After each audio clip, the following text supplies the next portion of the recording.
but I call the Agency Operations Committee meeting to order. I'd like to remind everyone that this meeting is being broadcast via internet. I would also like to announce that the Commissioner and the Board Chair are at the Capitol today to testify before the Senate Finance Committee on the agency's 14-15 budget. Deputy Commissioner Alonzo will be joining them very soon. Therefore, Susan Kareen, Deputy Assistant Commissioner for Business and Support Services, will be sitting in for Dr. Alonzo. Thank you, Susan. We appreciate that. Also, with the committee's concurrence, I would like to take an agenda item out of order. Dr. Alonzo needs to attend the Finance Committee's hearing. If everybody is okay with it, we will move on to item number 3D, which is out of order right now, but Dr. Crane, will you take over? I'll just introduce for you. I think Dr. Alonzo is going to actually take this item while he's here. So. That's right. Oh, okay. Go for it. Thank you, Mr. Chairman, and thank you to you and the committee for considering this out of order so that I can run to the other meeting. Sure. This item, which is 3D, listed on your agenda item under the Deputy Commissioner's report, is a report, or a presentation rather, on our compliance monitoring plan. At your request, Mr. Chairman, earlier in the month when we went over the agenda, you requested that we develop a compliance monitoring plan that sets out the planned activities for the rest of the fiscal year for our compliance monitoring initiative. I've asked David Mahoney and Melissa Rhodes, our two compliance specialists, to join me up here at the table this afternoon, to answer any questions that you may have. And also, as you remember, though the compliance section reports directly to me, I have been working very closely with Mark Pell, our internal auditor, to capitalize on the existing expertise that he has and that he brings. And so I'm also asking Mark to accompany me up here, the three of us up here, to respond to questions and any detailed questions you may have, especially when we get into if you have any questions on the specifics of the risk management plan, analysis and so forth. A copy of the compliance monitoring plan was sent to you last week, but we have also placed a hard copy at your places so that you can have those readily available.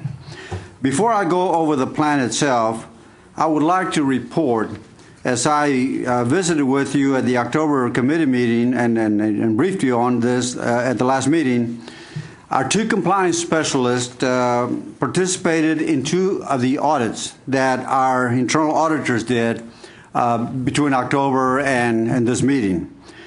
This joint participation was designed to provide an orientation and a hands-on training for our new compliance specialists as they launch into this initiative, especially so that they can become familiar and comfortable with the areas that they will be concentrating on, which is financial aid and enrollment data at our institutions, because as you know, enrollment data is what translates into the formula funding.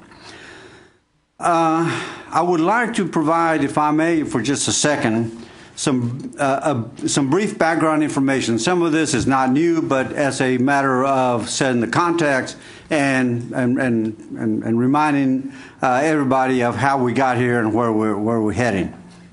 You will recall that the Sunset report that came out last year recommends that we have 4 compliance staff members, 4 compliance specialists, and we have requested those 4 FTEs and the funding associated with those 4 FTEs in our legislative appropriations request.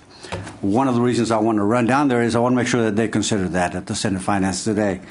However, you may also recall that the commissioner, when this came out and we were going through the Sunset Review and hearing before the Sunset Committee and so forth, the commissioner determined that this recommendation by Sunset is way too important to wait until next year and wait for them to fund it and to give us the FTEs.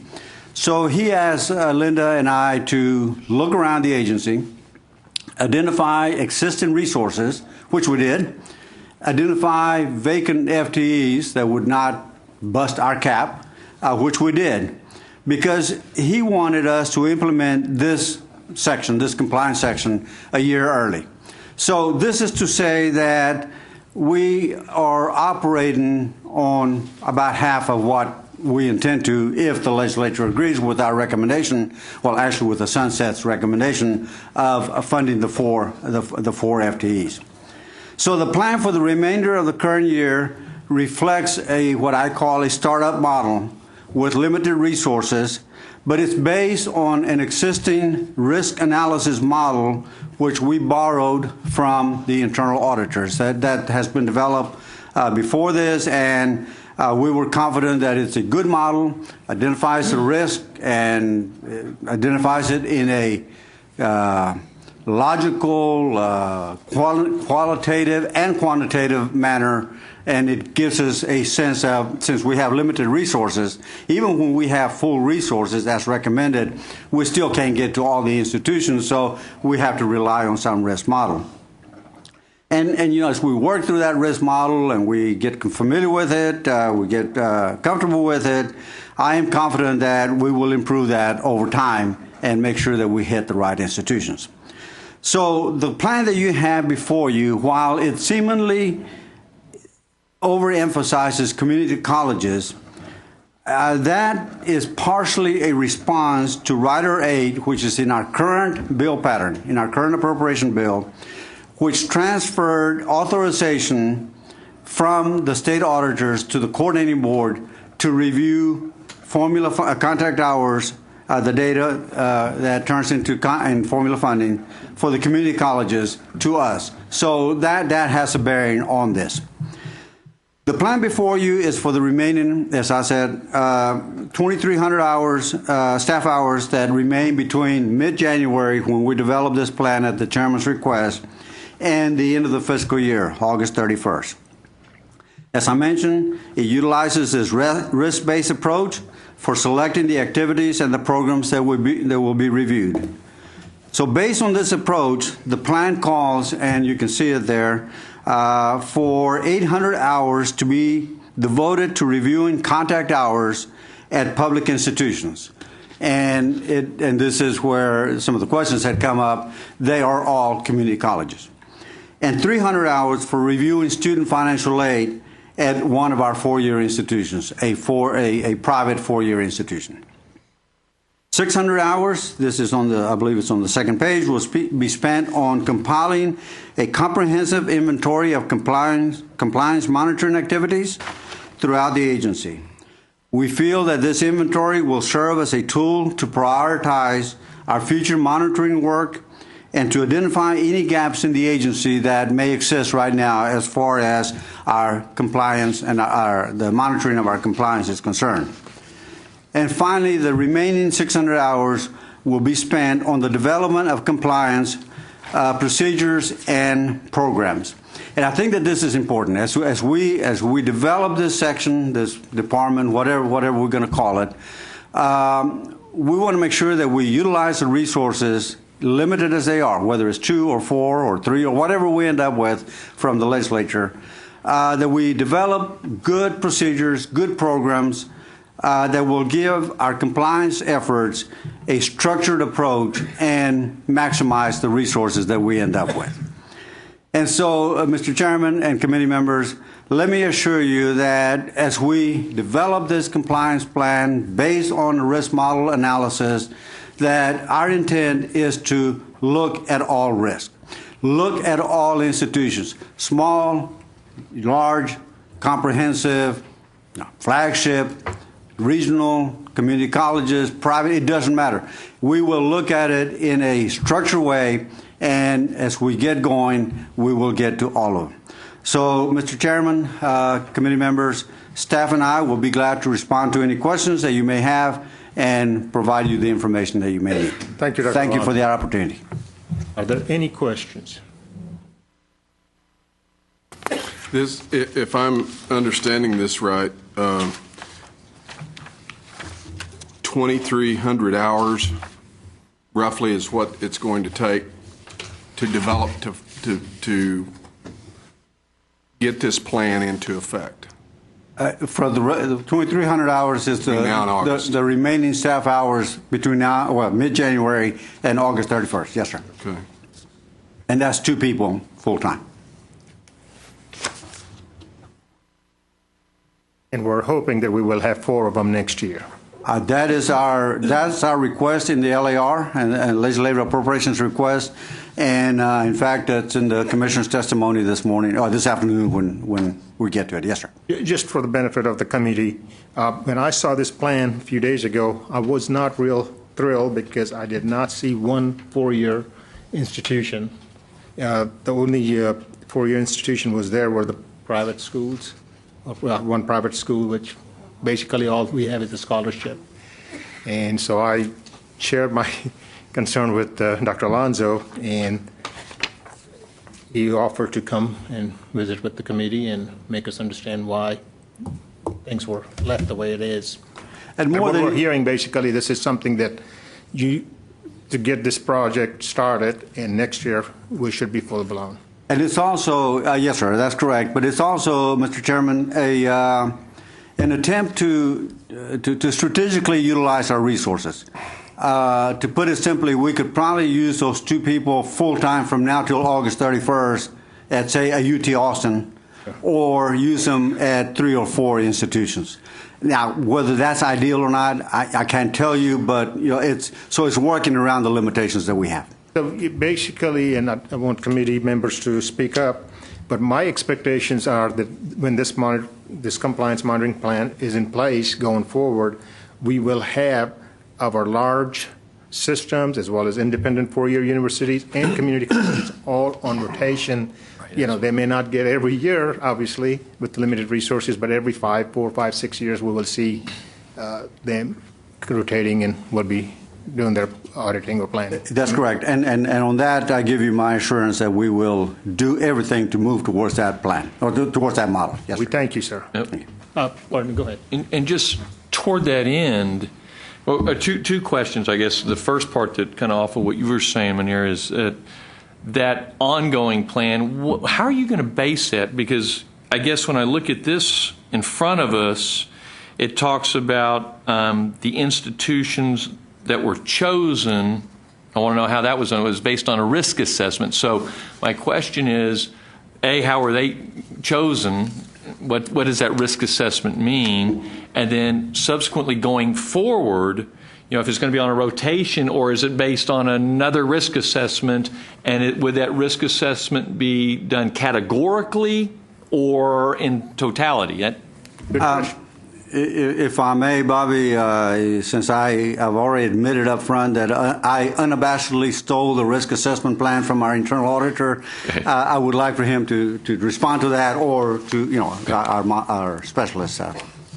Certainly, the risk factors that are in the current internal audit model are listed at the top of your plan, so you can see financial significance, reputational complexity, prior review results. So I think it really, in essence, ends up capturing both of the elements that you just said, because if you go purely rotational, you're sort of ignoring the risk axis, if you will. And so what we want to do is capture both. We want to not ignore how long it's been since we've been to an institution. So that's the rotational aspect of it. But we also want to engage management, use these risk factors to try to understand in an ongoing way which institutions are sort of rising to the top of the risk assessment. So I think our attempt will be to address both of those. Go ahead. Currently, if you find a lot of noncompliance or a high level in an institution, and I'm sorry I missed the October meeting, but do you put someone on probation? How do you handle that? Or what is your plan for this once it goes into effect? Will you, what is your threshold where you say, oh, okay, well, we can't give you any more money because you're not managing it well and we can't account for it? I don't think that has been developed yet. That's part of the procedures that we're working on. So currently, if you have an institution that's really non-compliant or you're struggling with, or they're not being transparent, you have a lot of questions, how do you handle that? I think that we have the authority, and I will check on this, but I think that we have the authority to either withhold funds, ask for a corrective action plan, do follow-up, or all of the above. Right. So I do think that we have the authority to do what you're suggesting. And are we doing that with any schools right now? We would be alerted to that if you were. We would be alerted to that, yes. Yes. And I think safe to say that we're not doing much of a compliance monitoring right now because we don't have the resources. We were not, we do those if a complaint comes in. But otherwise, we don't do their audits. Is that a true statement? Or correct me on it. I think it gets back to what the Sunset Commission's observation was, and that is their observation. They wanted to see internal audit focused internally, and they wanted to see a compliance function focused externally. That being said, we're still in a transition period, so as Dr. Alonzo mentioned, we had 2 reviews this year that we started. We performed them as audits. We included the compliance staff. So I think the goal is to move most of the external work over to the compliance side and get us more focused internally. So I think there have been reviews performed in the past, and sort of in regards to your comment, there was an institution, a small private institution that had some issues with TEG, and they were significant issues. And so we went back in and did a follow-up on that institution to ensure that they had addressed, that particular risk. So there has been work, and even I think going forward, if the compliance team goes into an institution, they find problems that are significant, I think those types of issues will be on the internal audit radar, if you will, and we will need to, work together. Any other questions? If not, we thank you, and thank you especially Dr. Alonzo for staying put. Thank you. Take care. And I'll leave it in Susan's very capable hands. Well, we feel good about it. Thank you. With that, we're going to move on to item 2, approval of the minutes for the October 24, 2012 committee. Needless to say, the previous one was just for information, so we're going to move on with this. You all have copies of the minutes in front of you. Are there any questions or corrections on the minutes? Second, all in favor, please say aye. Aye. Motion approved. We just got done with item 3, so we're going to move to item 4, agency operations. And I will ask Dr. Green. Do you have ABSC here that you need? That's true. That's true. Excuse me, Mr. Chair, I think items 3A, B, and... Thank you. Mr. Hahn just brought that to my attention. That's why I have it sitting right next to me. I got your back, buddy. I appreciate that. Good to know, Harold Hahn. You got my back. Okay, I'm going to the item 3A, presentation on student loan collections. Deputy Commissioner's report that Dr. Green will present. Thank you, Mr. Chairman, honorable members of the board. I appreciate being here this afternoon. The next presentation is on our student loan collection efforts. At the last board retreat, there was a request that we do a presentation on the efforts that are currently underway. Just as a matter of background, I'd like for you to know that in 2009 is when the coordinating board's litigation team moved to the Office of Attorney General's Bankruptcy and Collections Division. And since that time, the 2 agencies have honed the relationship both professionally and financially to the benefit of both agencies, I think. So with that, we've asked the Office of Attorney General to come in this afternoon and give a presentation on our loan collection efforts. And with that, I would like to introduce Ron Del Vento and Cheryl Bellesen with the Office of Attorney Generals. Welcome back, and thank you for being here. Good afternoon. Take it.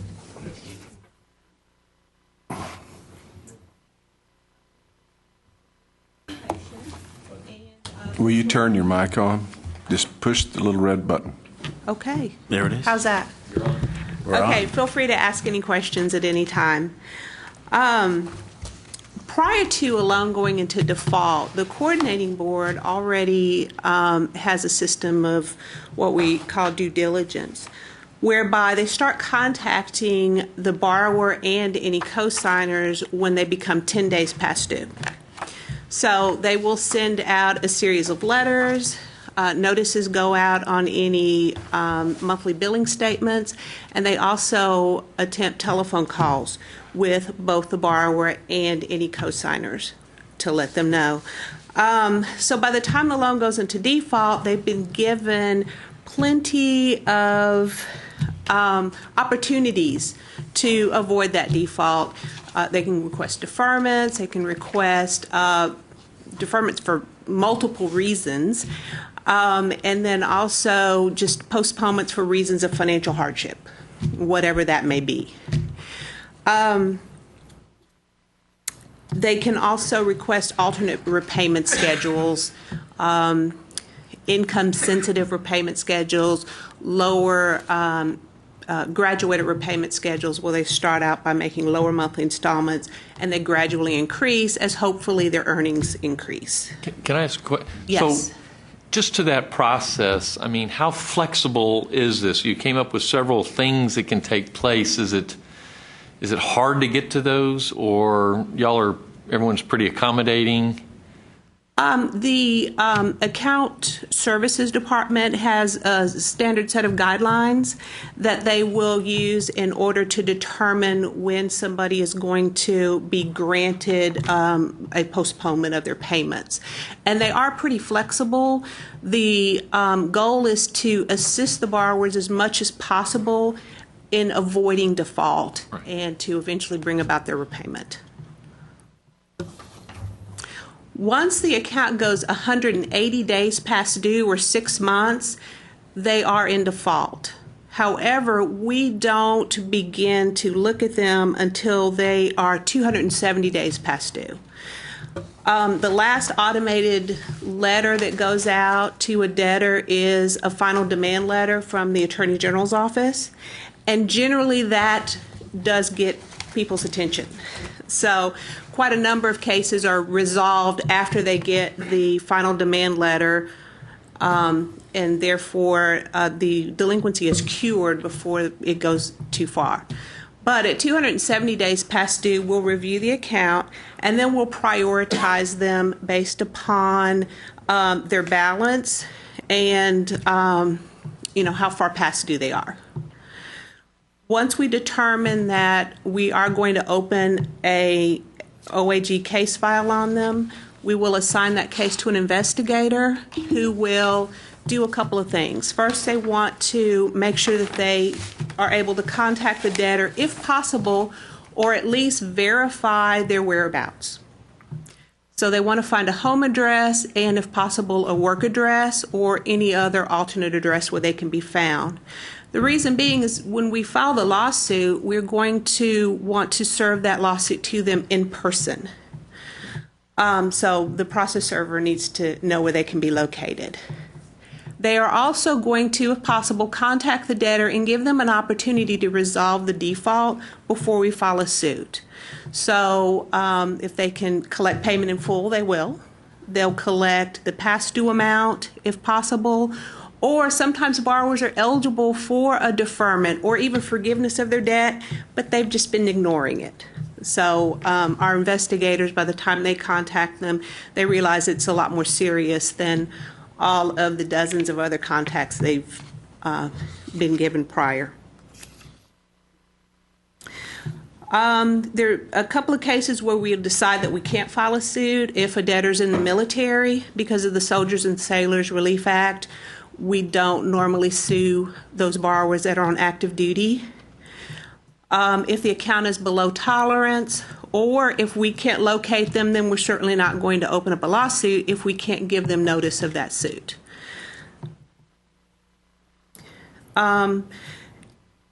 If the investigator cannot get them to resolve their delinquency, then certainly we will go ahead and file our lawsuit.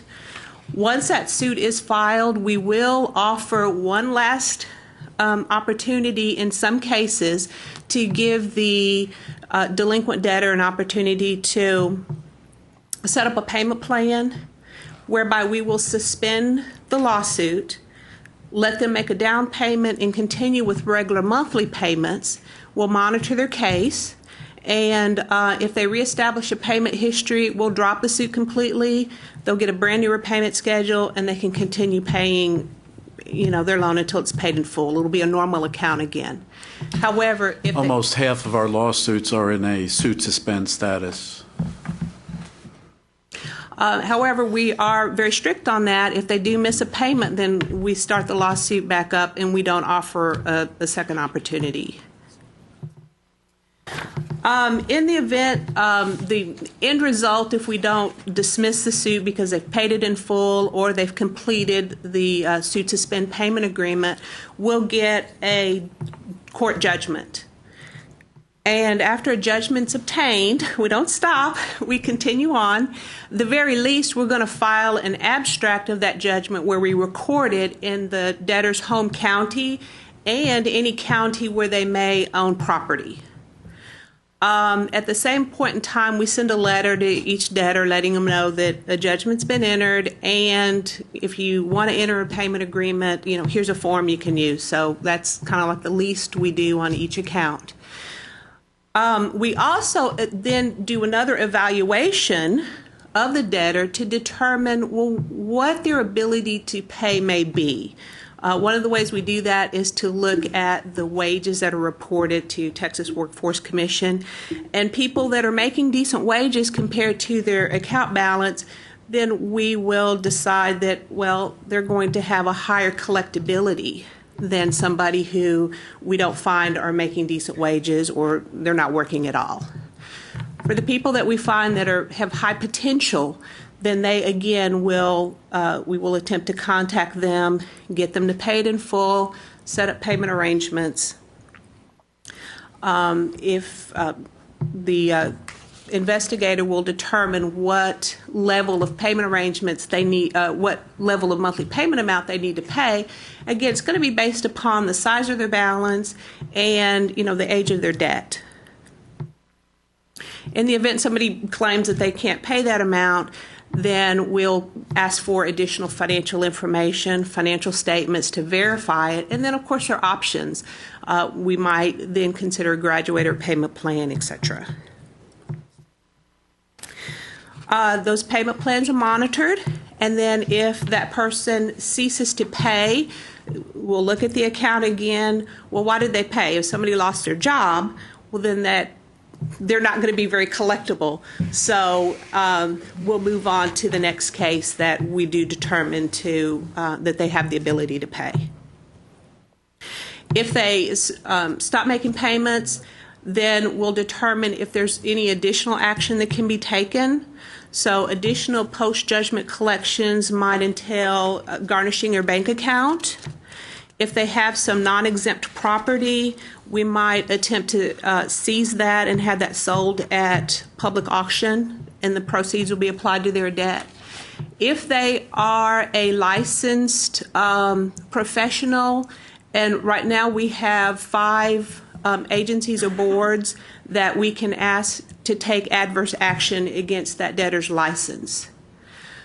Right now we are hoping to have some legislation that will give us increased ability to have a lot more licensing agencies to hold a debtor's license. I have some questions. Sure, just go ahead. I'm just curious, what is the threshold of the what is the tolerance level? What dollar amount is where you go and try to find the Okay. Turn your mic on. $100, $1,000, $500. Durga, Okay. will you turn off your mic? Turn on the mic, please. Or Yeah, five. I'm sorry. What is the threshold amount, dollar amount, after which we go and seek the people, try to find them, and so on? And you also said the age of the debt. What is the how many years? After how many years you quit following up or something? These are the questions that I have. I don't want to spend too much money in collecting small amount. That's the concern that I have. Okay. And how much time investigator spends on some of these debts? Okay. The absolute floor, we will not file a suit under for an account under $1,000 principal balance. The minimum attorney's fees we charge is $1,000. So we won't file a suit if the balance is less than that. As far as the age of the account, that all depends upon whether we've got a judgment against it or not. If a judgment exists, there's a certain period of time where we will deem the debt uncollectible. All that means is that the coordinating board, of course, is going to take it off their active receivables, and we're not going to do any active collections. It doesn't mean that the debt's not still owed. As you know, a debt to the state of Texas never goes away. There's no statute of limitations on it. As far as the time an investigator spends, the amount of time they spend is going to be in relation to the size of the debt. So naturally, we're going to spend a lot more time and money to collect a $20,000 debt than we are going to spend collecting a $2,000 debt. When we review our cases of lawsuits that are, we want to potentially file, we do order those by the size of the balance. So we start off with the higher balance loans until we get to the lower. Thank you. You're welcome. And along those lines, when you file a lawsuit, don't you always get a judgment, or what percentage of that, or how does that work? Not always, but if we don't drop the suit for some other means, they paid in full, or Right, sure. They're no longer with us, we almost always get our judgment. Right. And then I notice on this screen right here, it says garnishment of bank accounts, but you didn't mention, and maybe I missed it, garnishment of wages. How does that work or not work, or is that allowable or not? We're constitutionally prohibited from garnishing wages. The only exception is for child support. That is an action that we cannot do, is to garnish. It's interesting that you can garnish their bank account, though. I mean, it's contradictory, or seems one and the same. You do it on the second Friday of every month, right?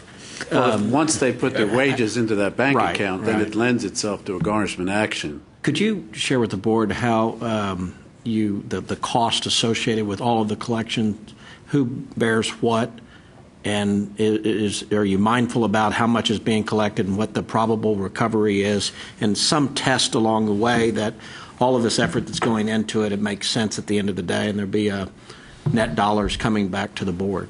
Could you talk a little bit about this? And are you keeping track of balances and cost, or is there a staff that's paid anyway that just does this? Or are you allocating time and hours and cost against it? Certainly, we do keep track of the court costs that are incurred in filing all of this litigation, as well as any attorney's fees that are awarded by the court that are added to the debt. And those are calculated first, Jim. I had a feeling. So at the end of the day, is there a profit split on this? I mean, is there some sort of interagency? The current and existing interagency contract for this fiscal year, 100% of the attorney's fees that are awarded and collected now go back to the coordinating board. So the information that we have is that we are recovering not only 100% of the actual court costs that are expended to file those lawsuits and get that petition served and to file that abstract of judgment, but the return on the attorney's fees is in the plus category, and above and beyond the costs that are actually being incurred. So then how does the coordinating board help you recover the AG's costs and expenses associated with the collection? Well, all of these costs, if I wasn't clear, are borne, the actual out-of-pocket costs are borne by the coordinating board. The Attorney General does not, other than attorney time and the time my lawyers have to go into court and try cases or summary judgment hearings, our office does not bear any of those costs of litigation. I'm curious to know that how many loans are under $5,000, how many loans are under $2,000, and how many of the loans are under $1,000, and what is the cost, how much money we spend on the collection of the loans under $5,000, under $2,000, and under $1,000. I feel that we are going to find that if the loan is under $1,000 or loan is under $500, we should not even worry about doing anything because the costs are too high. Can we look at that number so that we can optimize or reduce our costs? Balance, 12,000. The average balance of our open lawsuits is $12,500 approximately. Now, the average balance of cases where we have not filed a suit on is, as of the beginning of this month, $4,800. So because we focus on the larger balances, there are a pot of loans that we don't get to because we can't get to them all. There are, out of 1,510 delinquent loans, delinquent accounts, I should say, there are about 1,150 that are under $5,000. And so, after the final demand letter goes out, there's no longer any type of automated collections that are done. So nothing will happen until we file a lawsuit. Now, just because it's a small balance doesn't mean that the loan shouldn't be collected, but the amount of time and energy spent, of course, should be relational to the amount that you're going to recover. Up until the loan goes into default, where then individual interaction has to happen, everything else is automated, so the same cost is going to be spent on a $500 balance as going to be spent on a $50,000 balance, because the letters are automated, and then the phone calls that come up are going to be automated. So, we still believe it's appropriate that even a student that may owe $2,000 or $2,500 still be contacted and presented with an opportunity to try to take care of that obligation. As far as investing, I believe, to address your question more specifically, under a bang for the buck theory, we're not going to spend that as much time trying to collect a $1,500 obligation as we would a $40,000 obligation. And I wanted to remind you that by law, even before the accounts are referred to the Attorney General's office, the coordinating board staff does place the account on warrant hold with the Controller of Public Accounts. So in the event that individual were to try to get a concealed handgun license or win the lottery or perform any services for the state, that warrant would be held and applied to his outstanding loan obligation. Thank you. Let me ask you a question here.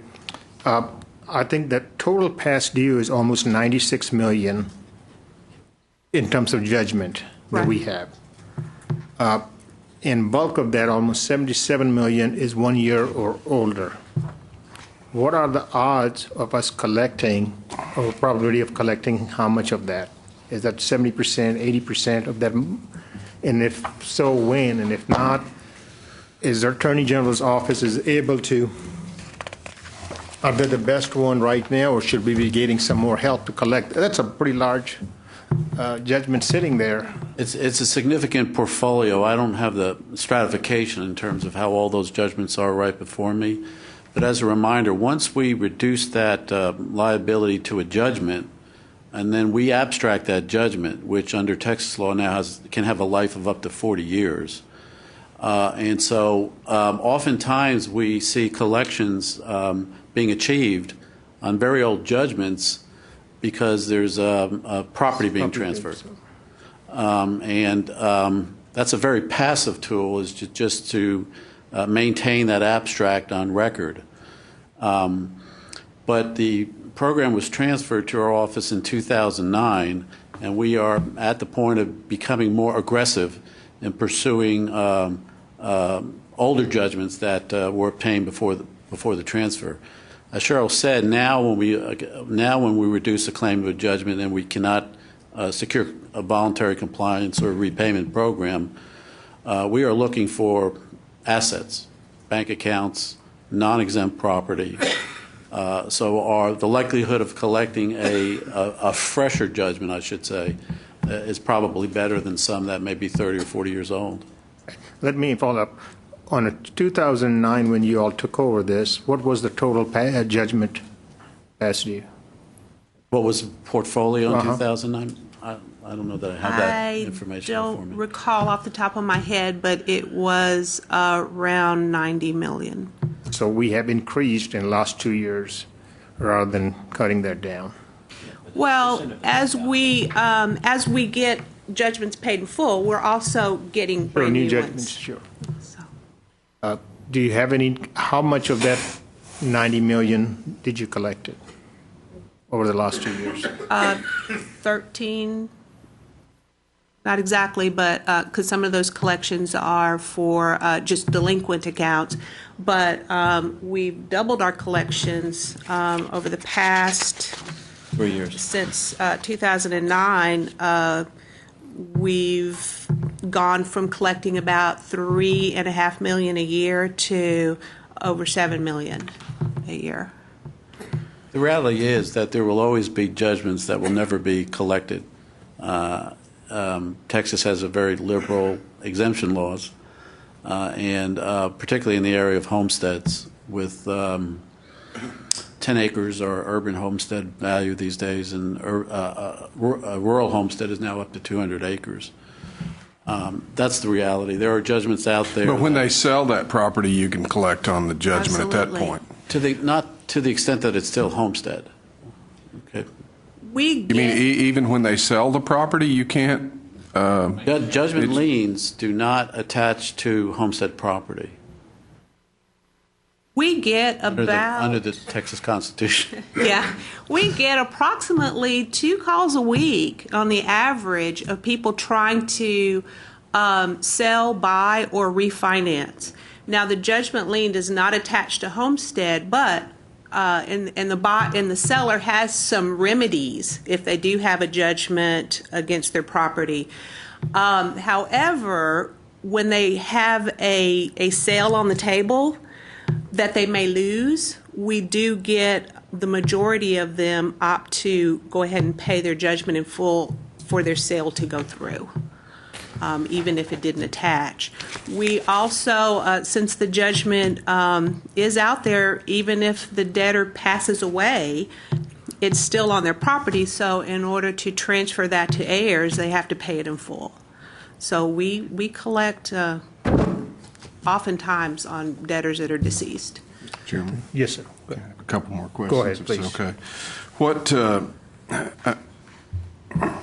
I'm in the mortgage business, so I have a little background in collecting delinquent loans, but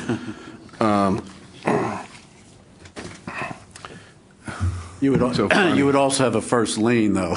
That is correct. That is correct. Is it just our policy to not consider a loan in default for 180 days? Is that established by the coordinating board, or? Oh, that's under statute for the loan program. Okay. Default does not occur until it's 6 months past due. Okay. On That's kind of most crazy. of our loans, Yeah. the federal loans default doesn't occur until 9 months past due. Okay, so in that first 6 months, we're sending delinquent notices, and please make your payment, and then it's turned over to you. If our collection efforts don't work, is that? I'm seeing head nods in the back. Yes. This is where I wish Dan Weaver were actually available Okay. to you this Well, we afternoon. wouldn't pick it up until But that yes, loan that's becomes 270 days past due. Okay. We could pick it up a lot sooner, but our experience is the borrower will resolve its delinquency in that 90-day period, so we don't start looking at them until they're 270. But generally speaking, if somebody's gone 6 months without payment or without some sort of resolution, it would seem to me that first 30 or 60 days would be the most effective time to get that borrower back on track. But you're saying that's statutory? Up to 6 months, it's statutory. Beyond the 6 months, that is just practice. That's our practice. How can we change this statute so that if the loan amount is less than certain amount, we will not do any follow-up? I want to think of 80-20 rule. I want to spend 80% effort on 20% of the 20% effort on 80% effectiveness. So if the loan amount is under certain amount, we don't follow up at all. We let it go. Is there any way that can be done? Maybe Bill knows how that statute can be changed. I don't believe you would need a statutory amendment to implement that policy. You could just decide that for amounts under a certain level, the board or the Attorney General on your behalf would simply not take any action. I mean, the minimum that I think you're required to do as a matter of law is to place that account on a warrant hold with the Controller's office. But our mindset already is to focus first on the larger balances, on the larger dollars, and not concern ourselves with accounts that are de minimis. But if you do that, Durga, you're also going to be in a situation to where it becomes common knowledge that anything under 5,000, there's no effort, and so when somebody gets to 5,000, they quit paying. Right? Well, maybe we can go to 1,000. You are in the mortgage business, Harold. Maybe you have some ideas. I hate to spend time and effort on a small amount. It's not worthwhile. I don't want to spend $1 to get $1 back. That's what I want to do. And is there any way we can just let those accounts go? I didn't actually hear the numbers, but I suspect there are probably many thousands, if not tens of thousands of them. Well, not tens of thousands. Not tens of thousands, but many thousands of them, so they add up. Be cautious about setting a number publicly because people will tend to fall right under that number. And also, you have to think about the other side of the ledger, whether or not there's any attendant borrowing cost or stepped-up borrowing costs that the board would have to, and all of those who are current that are factored into our borrowing cost if we had a step-up in the aggregate or the level or percentage of defaults. I would think it would change, right? I would also at a minimum, your suggest, reserves on your bond issues would go up. Right. There's got to be a cost somewhere. If there's forbearance on one side, there's going to be a cost somewhere else. I would also suggest, based on our experience, that lower balances are often within the reach of a lot more people. A person that owes $1,000, they can take steps to address that. Somebody that owes $50,000 may say, there's no way I'm going to pay this, and I'm not even going to try. So we do, however, to repeat a statement I made, think it's appropriate that anyone that owes the state or the coordinating board money should be contacted about that and at least given an opportunity to try to get it resolved. Sorry, I had one more question. You had mentioned, and I think you referenced a federal statute or federal law that limited the state's ability to collect for active duty military. Yes. I'm sorry, what was the law? Soldiers and Sailors Relief Act. Relief Act. Is there a forbearance period after they come back? I mean, active duty, I think of a deployment. Do they have to be deployed, or is it just active duty? It's active duty, and the period of time, that would really be up to the coordinating board. Some loans are actually eligible for military deferment. Right. For, I think, 3 years maximum. Some loans are eligible for what they call mandatory forbearance, and then some loans aren't eligible for military at all, and so that would just need to be up to the coordinating board to determine how long of a postponement they're going to give their payments. So you're understanding that there's a forbearance of 3 years now in place for active military? In as some policy, as a situations, coordinated in board some policy? situations, it all depends upon the type of loan and the borrower's circumstances. Are they compounding penalties? Are they compounding penalties and stepping up interest and making the problem worse? Interest is accruing all the time on non-subsidized loans, and if the late charges only accrue up to 6 months past due. But we do have a number of borrowers that we do find in the military. We do try to contact them, even though we're not going to file a lawsuit. We try to contact them and then, remind them that they need to pay and then get them back into repayment. If we can't, then we mark him as being in the military and we move on. Keep in mind that a lot of the loans that we are pursuing that have gone into default were signed many years ago. And so a lot of effort is spent by the board as well as our office in skip tracing and trying to just locate that individual in order to make a demand and hopefully get them back in a repayment status. So there is a lot of effort made into establishing contact in the first place. Well, you just go to the last payment and start tracing backwards then, right? Thank you. Students tend to move around a lot. It just seems to me that the active military, I'm glad to hear that the board has in place a policy there that's recognizing and distinguishing active military from some of the other delinquent. That's actually federal law, isn't it? Soldiers and Sailors Relief Act? Yes. Yes. Yeah. What you mentioned. Go ahead. No, go ahead. Sorry. You mentioned ability to pay. Understandable, you can't get blood out of a rock. Understood, but let's say that you had a $20,000 or $30,000 student loan and you went through the process and it's like, well, they're not employed, they don't own a home. Do you still take that to the judgment level? Yes. Yes. And abstract it and hope to collect at some future point? Yes. Yes. Okay. We find that right out of school, a number of students will go straight to default.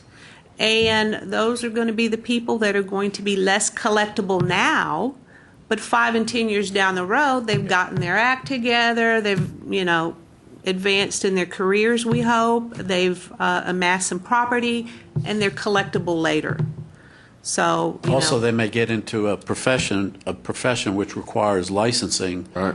That could be subject to a hold that we place on that particular area. Occupancy. And is it just the statute that limits currently these 5 agencies? I mean, could it not be amended that any state agency that issues any kind of a license?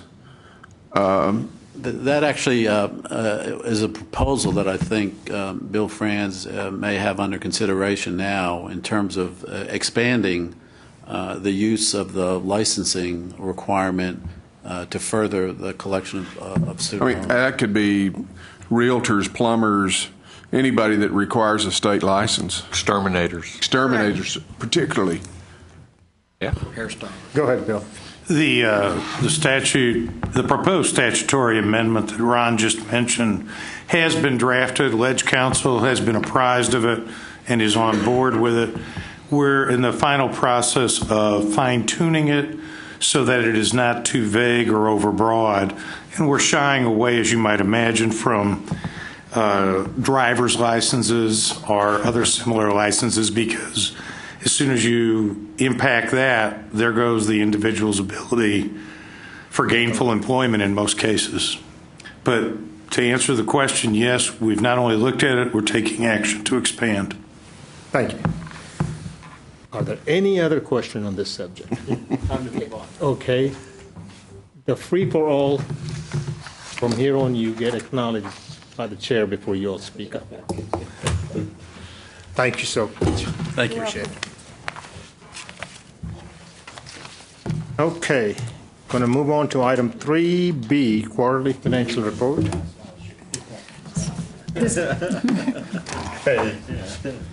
So this next item is the standing financial report that we provide to you at each quarterly AOC meeting.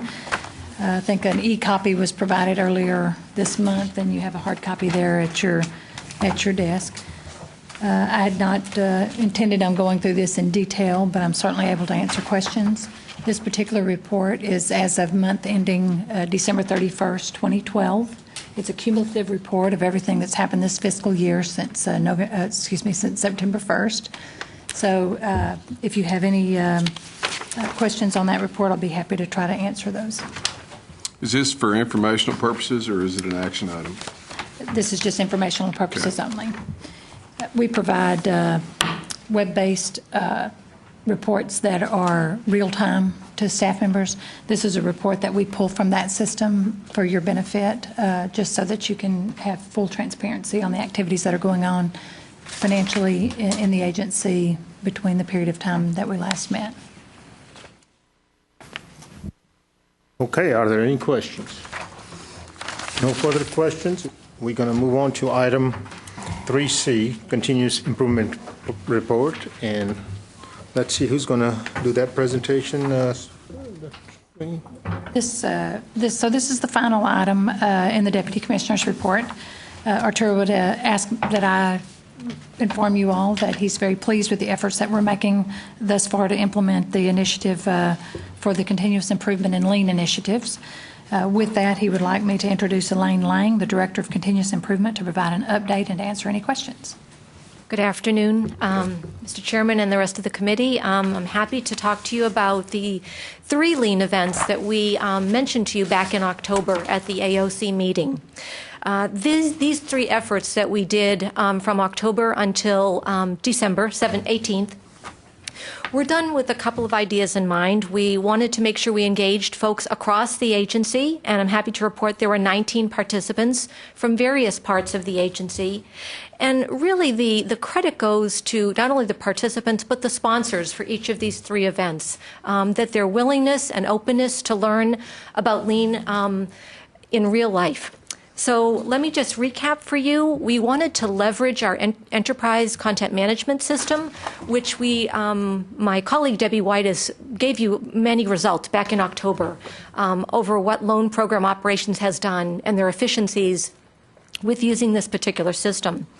So we identified 3 areas: personnel in the human resources area, there are folks who have left the agency and what happens to their files, board agenda and minutes. And both of these are what we consider permanent records and must be maintained for the life of the agency. And then the 3rd area that we identified was the loan repayment program.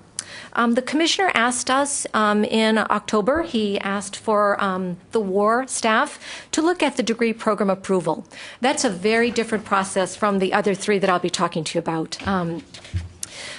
I just want to say it was important to work within a unit and department because we are just beginning this journey of embedding lean across the agency. We wanted the staff to have a quick success in an area where they could really see what lean is all about and some immediate benefits. And we also wanted to make these 3 events to be done before the legislative session began, and also be sensitive to the fact that many staff were very, very busy preparing for the legislative session. So we had a few constraints we wanted to work within and respect. So let me go through the first one, which was done on October 30th and 31st. Lean events can take anywhere from 1 day to 5 days. We chose events that were very short in time. One, because our staff are not used to having 5 days away. That is a tremendous amount of time to be away from your regular routine. Plus, it's really used for complex processes. And most of these are very straightforward, simple processes. It's very important to have this particular data, terminated personnel files, because we routinely get questions about verifying a person's employment or the amount of state service they have. So those files are accessed on a regular basis by HR staff. And of course, you know these are confidential files and are only handled by HR staff. You see the picture of our staff in action. It was important for them to learn how to actually map a process rather than just jumping in with a solution. Continuous improvement, and lean in particular, says stop, tell us exactly how you do the process, and then how are we going to make the change. And this was, there was training ahead of time by my colleague Debbie Whitus, and then she guided them through the actual process mapping. Not only is it important for people to learn this skill, but it really builds cohesion and understanding across the agency. We begin to understand that human resources plays a critical role, not only in bringing people on board, but in taking care of people after they have left the agency. And it also provides another perspective to the person who's doing the job every single day. And it's a chance to maybe ask a question that they hadn't thought of asking themselves. So we, again, thanks to my colleague Debbie Whitus, who is an expert at translating a lot of Post-it notes into a reasonable diagram, we identified what happens when we get a phone call or a fax or an email saying, tell us more about this employee who was once at the coordinating board. And you can see there are particular steps. It's all hard copy. And the staff who participated in the event were able to identify where there could be improvements and where there are steps that could be eliminated by using the electronic system. So this is what we call the as-is process. And the next is what we call the to-be, which is when we had fully implemented this system, what we'll be using. In this case, when we get a request, either by fax, email, phone, or in person if needed, the information is retrieved electronically by using a social security number or other identifier information, first, last name, date of birth. The information is accessed within seconds, and the request can be handled immediately. So being able to put these into an electronic system obviously is going to be able to speed up our time. So where are we today? We're going to begin by scanning all of the folks who have left the agency in 2012. You must remember these are sometimes very large files. People who have left the agency over the last year have probably been here maybe 25, 30, or 40 years. So those files are quite large. So preparing those files and getting them ready to scan is a piece of the process. And once we get all of those in, all of our HR staff will be able to access that information in real time simultaneously. Right now, it takes anywhere between 5 and 30 minutes for a staff member to handle a request like this. Once these are in our enterprise content management system, that time will be reduced to 1 to 5 minutes. And as you probably remember, a lean event is what is the problem, how are we going to solve it? And so we have spent the last couple of months making sure the technology is working, the testing has been done. And so we'll begin the scanning process as we have come back from to the new year. That was done on October 30th and 31st. On November 27th, we worked with the Commissioner's Office and had a cross-functional team as well to begin the work on scanning agendas and minutes. And again, what can happen is anyone, any institution can call us and say, we believe something happened in 1988 at Midland College. Can you tell us what happened? What were the board actions?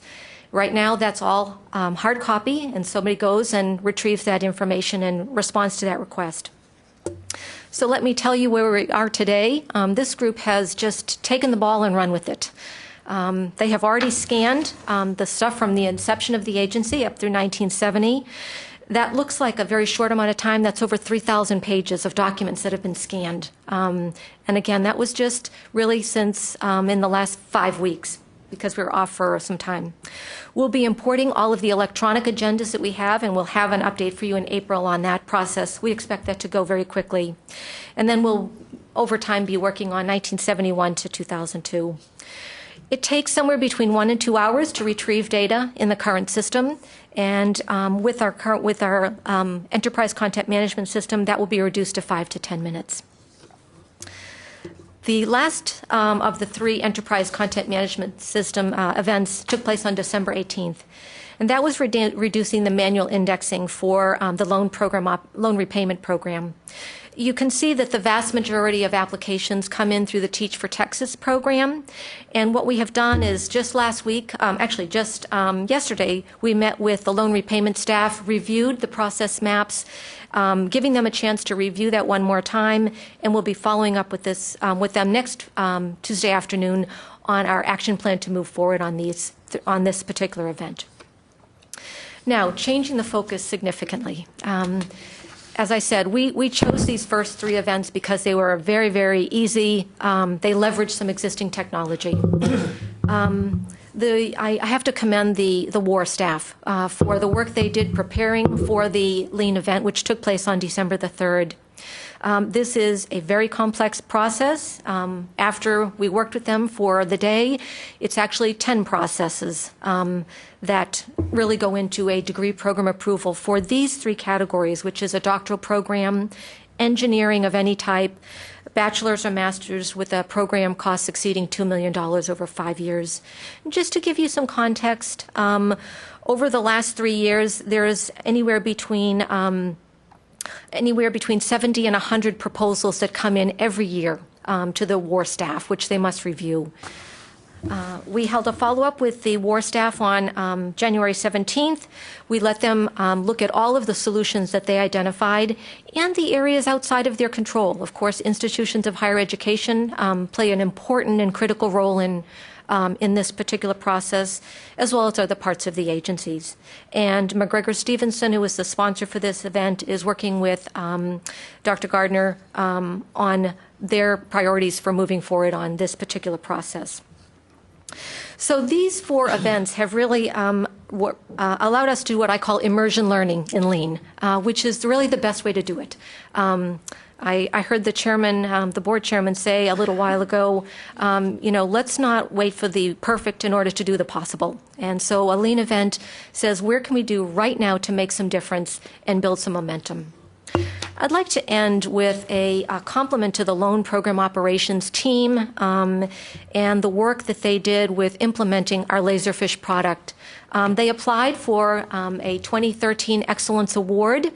There were a number of criteria that were used, and we found out on November, at the end of November, that we were one of 3 recipients of that award. They identified our cost savings, our reduced process time, and the way we've simplified and streamlined the business processes.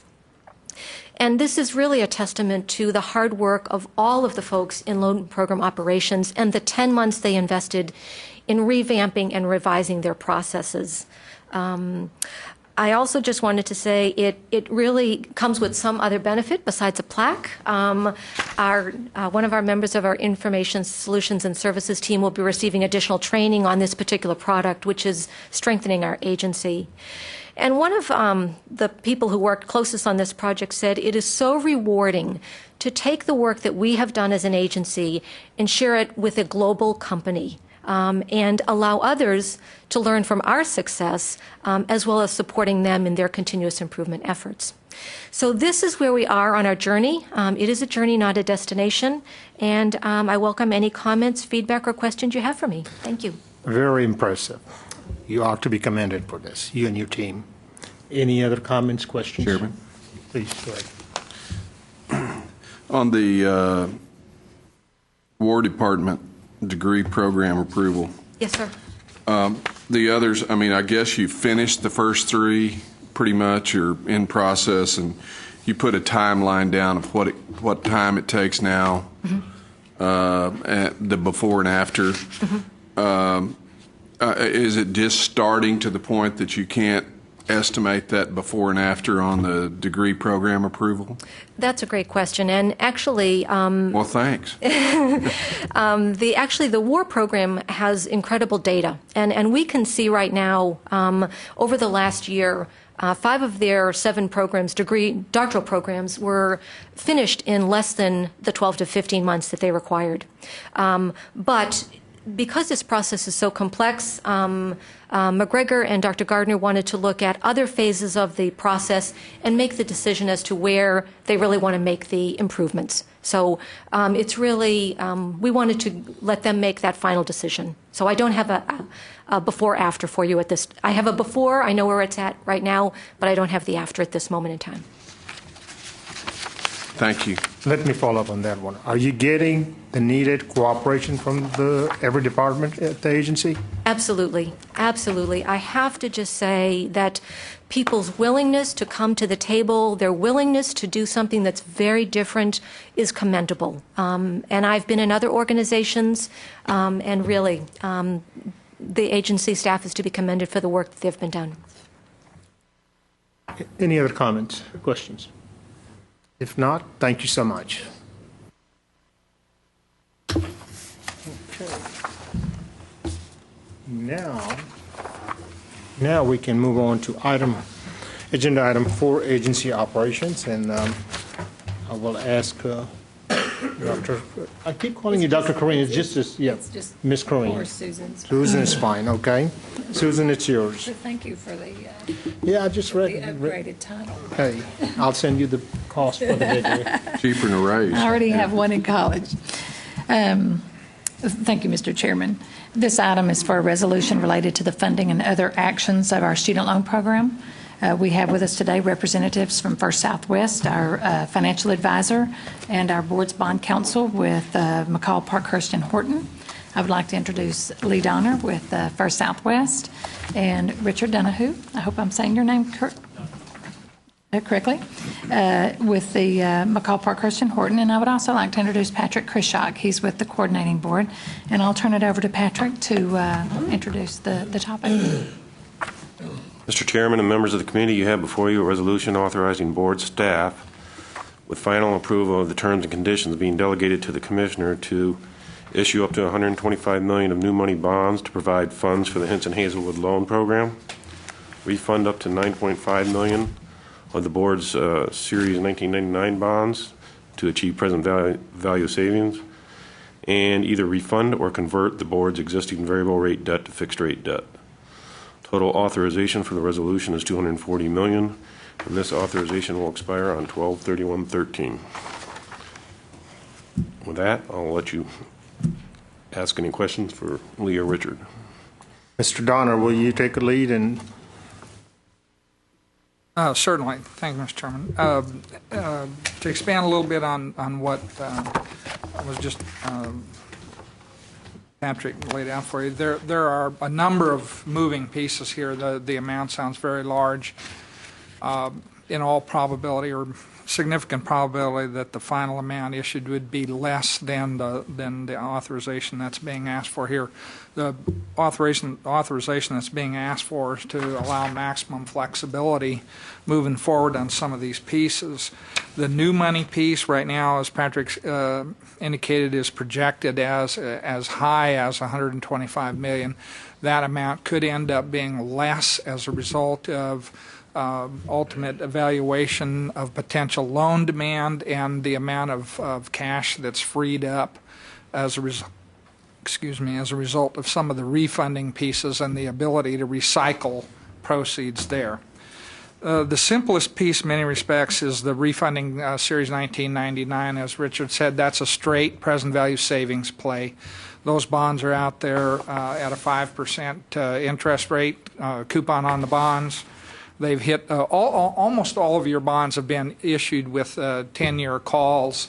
This one had a little bit different call, and it's just now coming up to where we can grab the balance of it and refund it. We ran some refunding numbers toward the end of the year, and based on interest rates and market conditions at that time, we could refund that $9.5 million on a fixed rate basis with roughly $1.5 million in net present value savings. That number is obviously subject to market fluctuations in the interest rate and demand. Not too much worried about demand. You're the only student loan issuer in the nation that issues state GO bonds.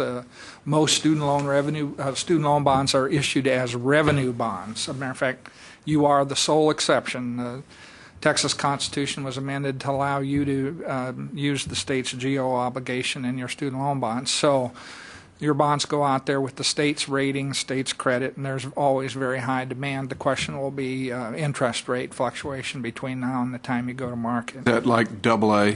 Same? You have 2 AAAs and 1 AA+. Okay. We have one recalcitrant rating agency that just doesn't get their analysis right, and I won't name them at the moment. The 2003 refunding is a little bit of a different story. Those are variable rate demand bonds. The interest rate resets on a periodic basis. The interest rate's very low. you're not going to refund those for savings. They're at the interest rate they're at. At the moment, at least, you can't have any debt service savings. Now, if interest rates go up, obviously the rate on those bonds goes up. But the real purpose for looking at refunding those bonds is set forth in the summary. You have the investment policy you're operating under right now is very restrictive. It's essentially governments. As you all well know, there's not much yield in U.S. government obligations. Once you reach the point where you have no bonds outstanding that were issued before the Series 2004 bonds, you can move to an updated investment policy that allows you to reinvest your funds, your cash funds, through the Texas Comptroller's Office, the Texas Treasury Safekeeping Trust Company, and that would considerably improve the yield on your cash. Richard estimates currently, or Patrick estimates currently, about 30 basis points improvement in yield. And on an average, you carry quite a bit of cash. New bond proceeds, receipts coming in off student loans. So your investment opportunities and the yield you get on them are not insignificant at all. So the point there would be to refund those bonds to allow that new, more liberal investment opportunity to kick into place. 2004 and 2006 are not necessarily going to be refundings. A decision will have to be made by your financing team. You have two ways to go. Those two bond issues are down to very small balances. 2004 is down to $10,540,000, and 2006 is down to $18 million, or will be shortly. The liquidity facility on 2006 expires this coming June. And to renew it would see the cost go from about 10.5 basis points for that liquidity facility to about 50. So you've got a cost consideration there. And secondly, the balance is so small it's almost not worth the trouble to keep those in variable rate mode. So what we're looking at is either refunding them to fixed rate or using a provision that's in the bond resolution for those bonds that allows you to convert them from variable rate to fixed rate mode without actually converting them. I think the issue there will be not just economics, but whether your bond counsel believes there are any tax law considerations involved in refunding versus the conversion. The point there in both of those is the balances are so small, you have expiring liquidity facilities that are going to get more expensive if you can renew them at all. Better to just lock out that remaining debt at a fixed rate while we're in this low fixed rate environment. I think that's from a financial perspective, that's a pretty good overview of the various pieces. And I'll turn it over to your bond counsel. Can I ask a question just before? Sure. On the 2004 and 2006, there's already a provision, if I understood it, to go to a fixed rate. Yeah. And what would it go? What is the current variable rate, and what would you estimate that the fixed rate would be without holding you to it? Just kind of what is the general market? I'll give you for instance with 2006. Once you get to this $18 million, which occurs on February 1. You have a payment on February 1 that drops the remaining balance to $18 million.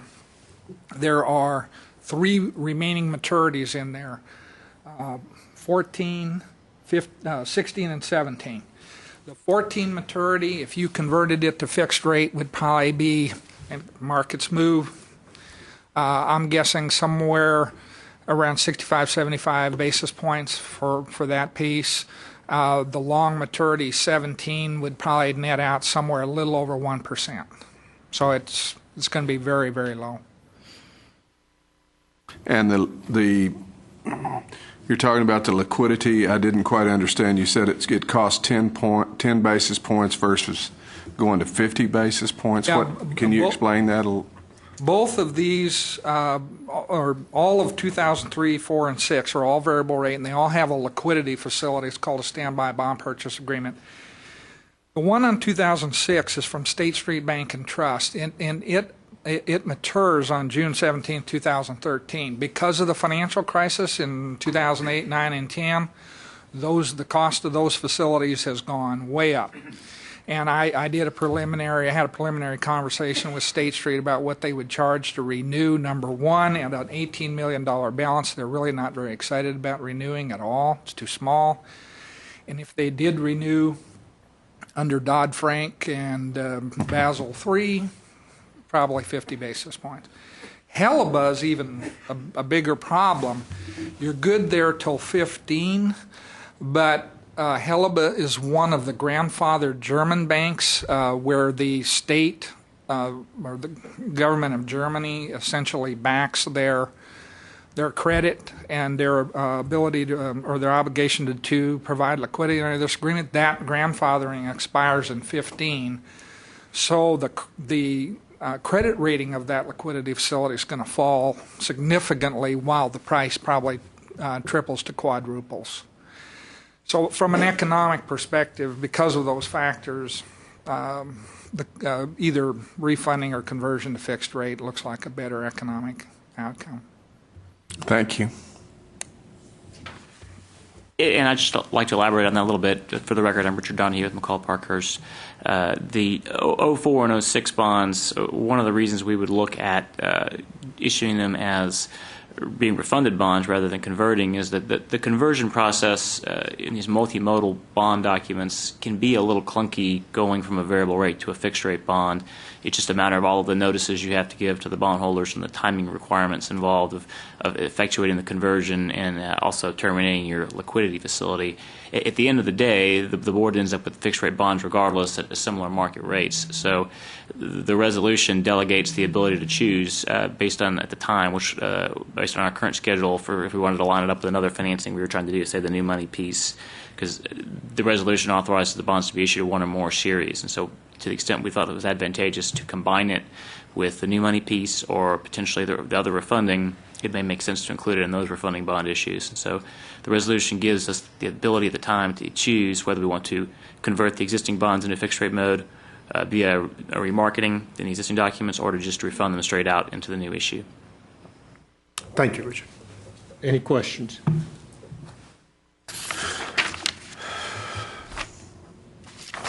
Well, move to approve. Got a motion? Any seconds? Motion and second. All in favor, please say aye. Aye. Motion approved. Thank you, gentlemen.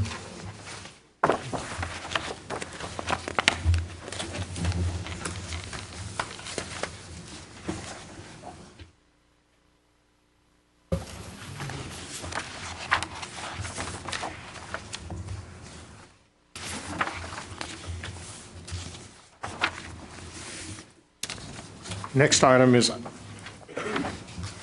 item 5, auditing, and I'll ask cover Director of Internal Auditing, Mark Pauly, to take away. Thank you, Mr. Chairman, members of the committee. Actually have 5 items this afternoon to go over with you. The first 2 will be action items, and then the last 3 will be informational items. So the first item that I would like to cover with you that's in your materials is item 5A, and that's the internal audit charter update and approval. And the audit charter was last updated a couple of years ago, January of 2011. We're actually coming up on our peer review that's due this fiscal year, and one of the first documents that the external peer review asked to see is the audit charter. There have been some changes, some tweaks to the auditing standards, and so it's really an opportune time right now to take a look at the charter, to update it to reflect these changes in the standards.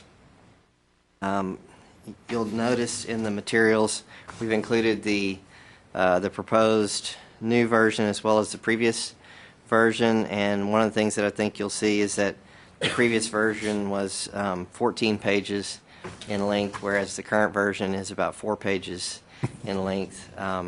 So we really tried to be more succinct instead of really copying verbatim a lot of the standards. We tried to emphasize what the critical points are in terms of purpose, authority, responsibility, any issues of independence, things of that nature. And so, so you have the proposed document in front of you, and I'd be happy to address any questions and appreciate your consideration of the approval. Safe to say that you're not cutting your workload in third. That's very safe to say, yes, sir. Any questions? Move to approve. Second. Motion and second. All in favor, please say aye. Aye. Motion approved. Okay, move on to the next item. 5B, Mark. Thank you. The item 5B is the second action item that I have for you for this meeting. It's the adoption or request for adoption of an amended internal audit plan. This really harkens back to our previous discussion about the compliance team, and we're transitioning, really building a compliance function, and as a result of that, we're transitioning some work that was previously on our plan that was approved back in July. And at that time, we didn't have a compliance team, and we were still kind of formulating our approach. Now that they're up and running, there are some projects that were included on our internal audit plan approved in July that are really arguably better addressed by the compliance staff. And so this amendment proposes to move those projects over to the compliance team.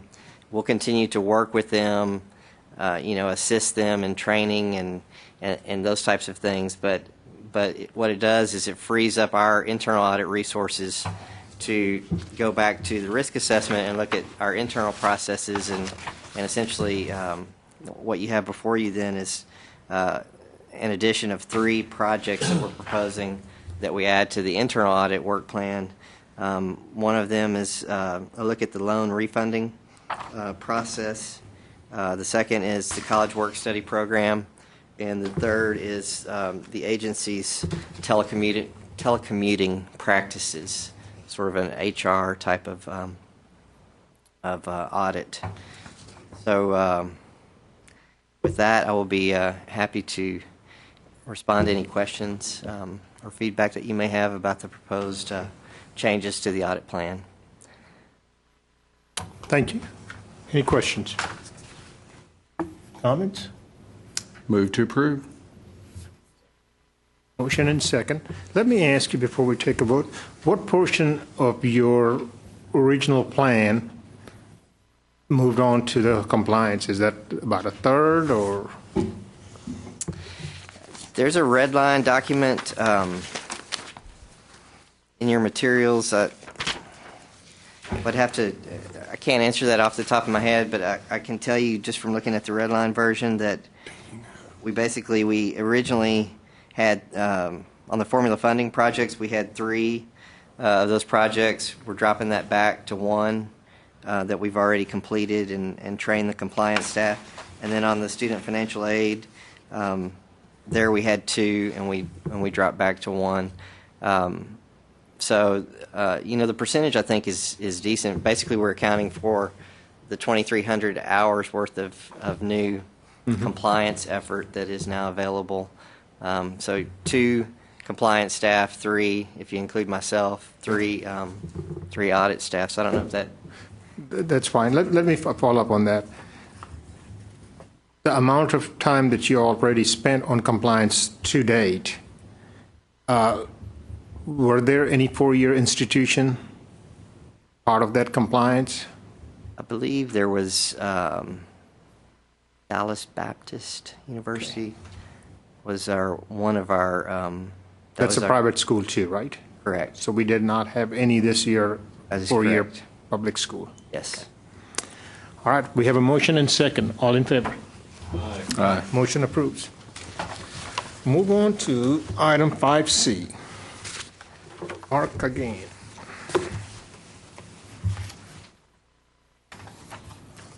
Thank you. Item 5C is, as I mentioned a moment ago, we're up on our cycle for the external peer review to occur this year. The state has the Texas Internal Audit Act that requires that we follow certain auditing standards. Those standards require put us on a period of once every 3 years. So we need to get our peer review conducted this fiscal year.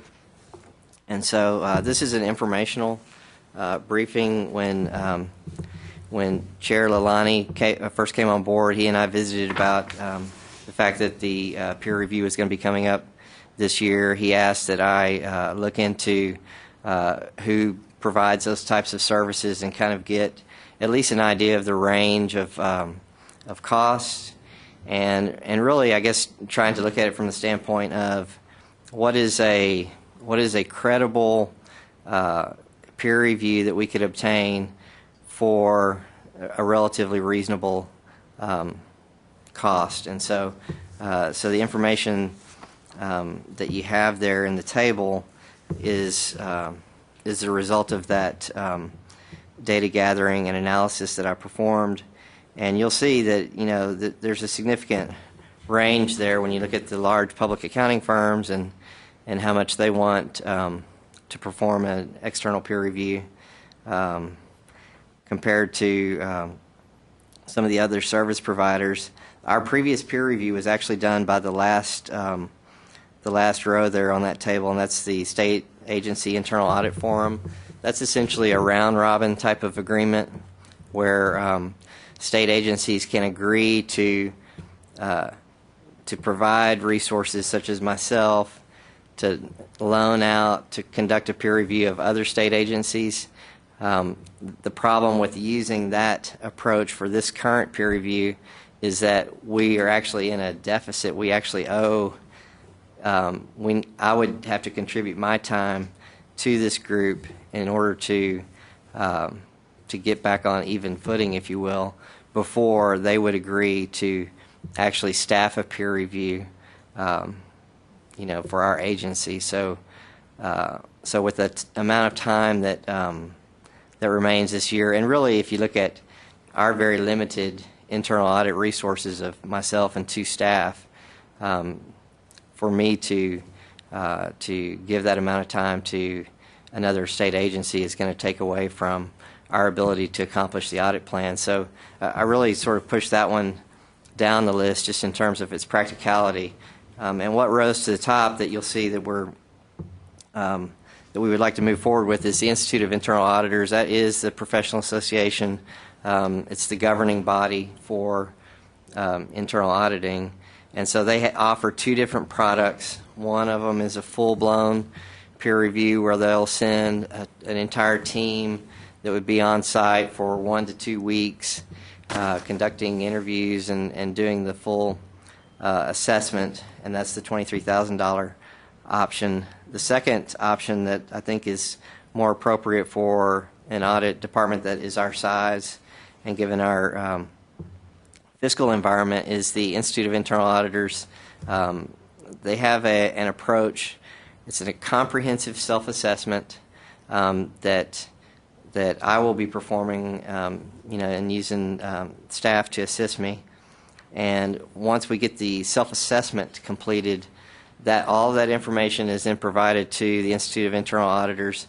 They then have a contractor that they work with that's an experienced individual that's got over 20 years worth of, they've given the bio of this individual, 20 years worth of state.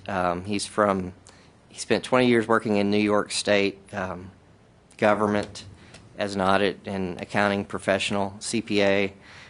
That individual would take our self-assessment information, review it, and then would actually come out here for a shorter amount of time, interview key management, validate the information that we have provided. So as we look at our working papers, for example, that information is sent in. When he comes out, he will actually take a look to make sure that what we've presented in the self-assessment is true and correct, if you will. And by using that approach, it reduces the amount of time that the assessment team has to spend on site, and correspondingly, then you see the reduction in cost, moving from $23,000 down to approximately $12,000, and that's including their travel costs. So that would be the direction that I would like to move forward in terms of getting the peer review conducted by the end of this fiscal year. Thank you, Mark. Any questions, any comments? Mr. Chairman? Yes, please. So, in essence, the peer review option that's the self-assessment. That's kind of like reviewing yourself. It's reviewing yourself with somebody coming back behind you from the outside, checking that review, if you will. Okay. I mean, I don't know. Is this budgeted? Is this cost in our? I mean, did we? Is that a line item as far as our budget on what we're going to spend? Susan may be able to help me out here. To my knowledge, it's not a separate line item. To my knowledge either. It was not, I mean, during the budget process for this particular fiscal year, as you'll recall, we approved this budget back in April, the April board meeting. This was not a specific line item. However, if you'll look at the financial report, we manage our budgets at the bottom line dollar, if you will, for each group. So where there may have been salary savings or, other cost savings within other categories or opportunities, I suppose, to do, for the division heads to finance some of these types of activities.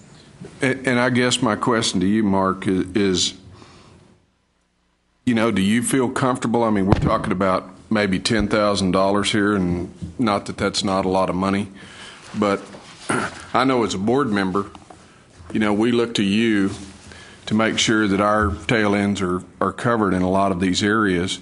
Sure. And it would seem to me that you would want somebody totally, and I'm not implying that you're not objective, okay? I'm just saying I would feel better as a board member knowing that somebody else was looking at your operation and checking off the tick marks that you're doing what you're supposed to be doing. Sure. Yeah. How do you feel about that?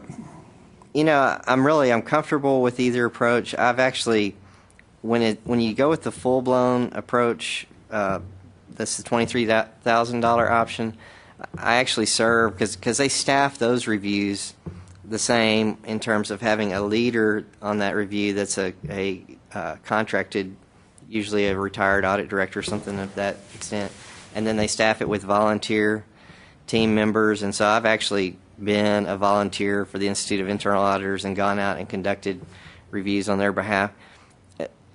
I'm comfortable that either approach is credible, because the Institute of Internal Auditors is not going to put something on their letterhead saying that our audit shop, is in significant compliance or full compliance with the standards if they have not gone back behind me and validated the information.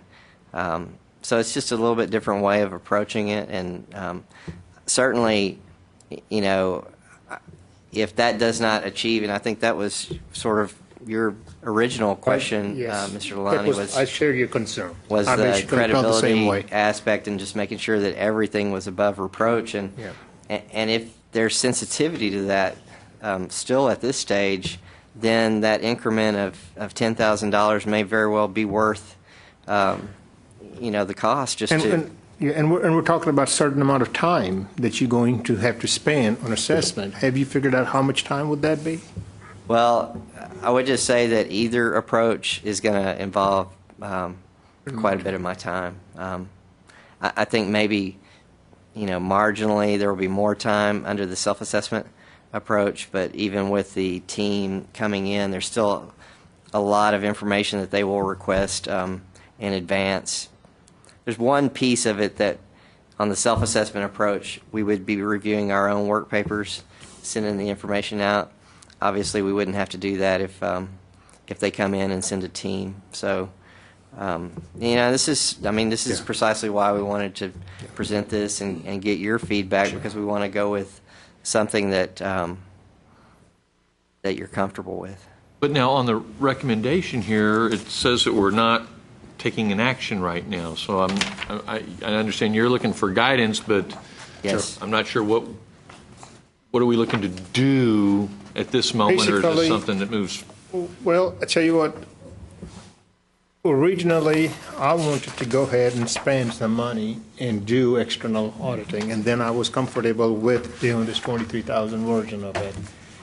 Chairman Heldenfeld had some reservations because of the budget constraints or whatnot. And so at this stage of the game, we bring it in front of the committee and see what the consensus is. And so there's not going to be any action taken today, but I don't even know if it's on the board agenda, or do we really need an action item? No action So, required. I think the staff will take our directive without taking an action. What did we do in 2010? How much money did we spend? Did we have outside people do it? Do we have that information? We used other state of Texas government internal auditors through the state agency internal audit forum. So they were volunteers from other agencies, and I think there were questions. You could do that on nights and weekends, holidays. Yeah.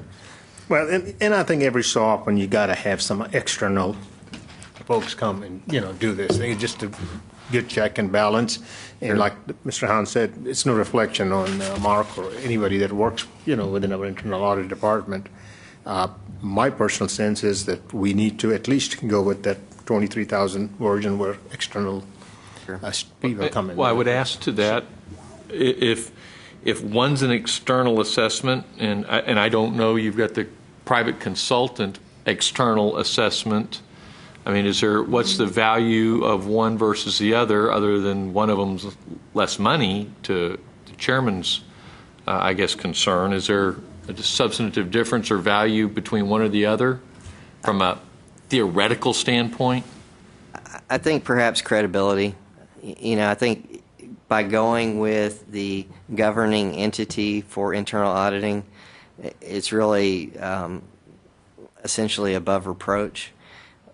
Certainly, a consultant is going to have an extensive resume and a number of reviews that they've performed as well, but that does not equate to being having the letterhead of the Institute of Internal Auditors. So for that few $1,000s difference, you're essentially getting something from the governing entity of internal auditing. I think that's the main difference. Maybe the other difference might be sort of a practical difference. Right now, I have two proposals from the Institute of Internal Auditors to cover both this $12,000 and this $23,000 options. They're hard numbers, is what yes, you're saying. Yes. The others are, we haven't gotten to that right. point. Mark, excuse me, Mr. Chairman. Sure, please go ahead. Are you satisfied that the coordinating board is acting in the best interests by doing the self-assessment program? And is that what you're recommending to us? That is my recommendation. That was my number one item. I'm influenced by, I guess, some of the discussions and feedback that I've received. Clearly, I understand the sensitivity in terms of cost, and given the fact that it was still a product, if you will, that's endorsed by the Institute of Internal Auditors, that's why I was comfortable listing that as the top item. But KPMG has, to do this, I guess, same audit that the Institute of Internal Auditors at 23,000. Theirs is, you're ballparking it at 60 to 70. But in KPMG's audit, do they look at that at all in their normal annual audit that's prepared? They do not. They don't look at anything that's related to that. I'm sorry, go ahead. No, that's okay. What I'd like to see is, the money matters, and I get that, but I'd like to at least have a thought process that every X years we do something external. I'd like to think a little bit more about than just today, and I'd like to have the thought of the past, but also say, no, this is kind of the way we're going to do it moving forward. And I'm okay with the self-assessment type, but then, every other year or every third year or whatever the thought process might be. Next time around. Something like that just kind of puts that into place That way, we're all feeling a little more comfortable, because I think, obviously an external type of review is something that's lends comfort to everybody. But so something along those lines I'd like to at least be thinking about. So what I'm hearing, and speak up if I'm not summarizing this correctly, that we're going to make an attempt, we'll ask the commissioner to find a ways to budget $23,000 for this time. Sure. And then in future, either we budget for it or we can go a little bit more affordable way and Right. keep that in rotation. Certainly. Or how about, Mr. Chairman, doing the self-assessment this time, and 3 years down the road, we go with the The $23,000. only reservations I have, because last time around, we did not do that, we just had a peer review, so it's been a while. It's been several years, and that's where my concern comes from. Mr. Chairman, Please.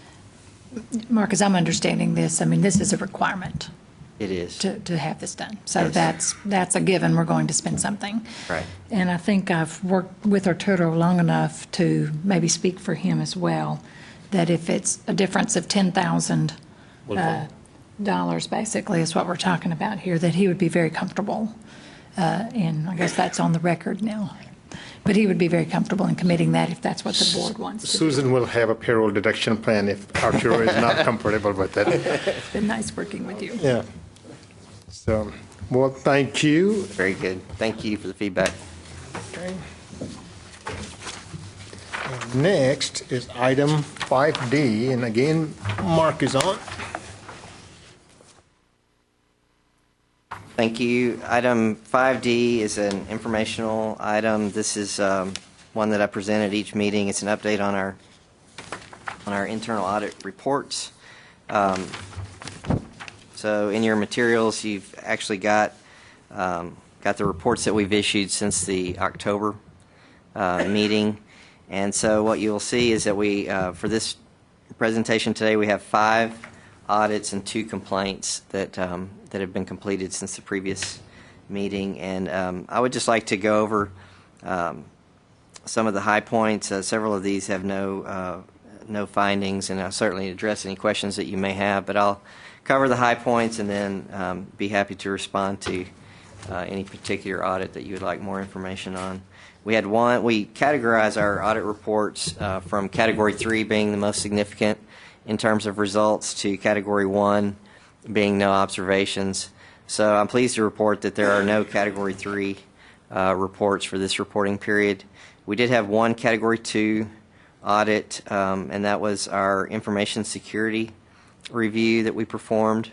And for that audit, we actually had a couple of issues that were related to the business continuity plan needing to be updated and needing to be approved. And then we had a second observation, and that is that the state law requires that an assessment outside of the information security function be performed on an annual basis. That's a state requirement. The previous assessment had not been conducted since 2007, so there's a significant gap there, or lapse, if you will, and so that assessment can be conducted by internal audit. It can be conducted by anybody that's external to the information security function. So the report for the information security review is included in your materials. You can see that that management concurred with our findings. They've identified corrective actions that have either already been taken or that are scheduled to occur. You'll see on the business continuity plan 2 dates there, estimated update occurring by the end of May, and then testing occurring by the end of July. So that was one audit that I wanted to call to your attention because it was our only Category 2 report. We had 4 reports that were Category 1. Again, those are no findings. Those are included in your materials if you have any questions on those. Probably the most significant of those was our follow-up that I mentioned earlier of Jarvis Christian College. There were some significant issues there in terms of TEG and some previous problems, and we were able to establish in this audit, this follow-up audit, that those problems had been resolved. I will pause for a moment before there's two complaints that I'd like to cover with you. Are there any questions on any of the audit reports that have been included? Any questions? Any comments? If not. Okay. The two complaints that we had for the period, one of them we were able to pretty quickly dismiss as being unsubstantiated. I think perhaps many of you might have been copied on a complaint that related to El Centro College, part of Dallas County Community College District. This was a allegation related to pay for work not performed. We were able to work with that institution's internal auditor and pretty quickly establish that that there was no basis for that particular complaint. The second complaint that we worked on for this period, or that we're reporting on, is there was a complaint by a borrower that a user of the Helms system. It was not an information security breach, but what it was is the borrower who's logging into the system to access their account, they complained to the state auditors and several others about the fact that the logon method within Helms, the payment system, the user ID is the Social Security number. And so they were complaining that they felt like their Social Security number was being put at risk. The way the complaint came in, it made it sound as though they wanted to be able to log on from a Starbucks or some public computing facility to be able to transact their business, and they felt uncomfortable the fact that they were using a Social Security number based user ID. So what we did when we looked into this, that particular complaint was addressed the same day that it was received within the agency in terms of getting back to that individual. And so there was a discussion between loan staff and the complainant to really clarify to them that there are other more safe methods, if you will, of conducting their business outside of a public computing environment. So there was information provided in terms of the ability to do that by phone, the ability to set up recurring drafts from the account to make payments. So there were other alternatives provided. So it really addressed that specific complaint, but what it did also was it raised some questions about why the Helm system, why are we using a user ID that's Social Security based. And so what we did, and what you have in your materials, I included what I called opportunities for improvement that came out of this review. And so I've included 3 items to call to your attention. And the first is perhaps the most obvious, and that is just looking at the need to eliminate the use of the Social Security number as the logon ID. And, I think that some time ago, the vendor had been approached with a request to move to some other unique ID besides the Social Security number. And the vendor had indicated that it was not a legal requirement to do so. So we got some pushback from the vendor. And then it essentially kind of fell off of the radar screen, and it reappeared with this particular complaint.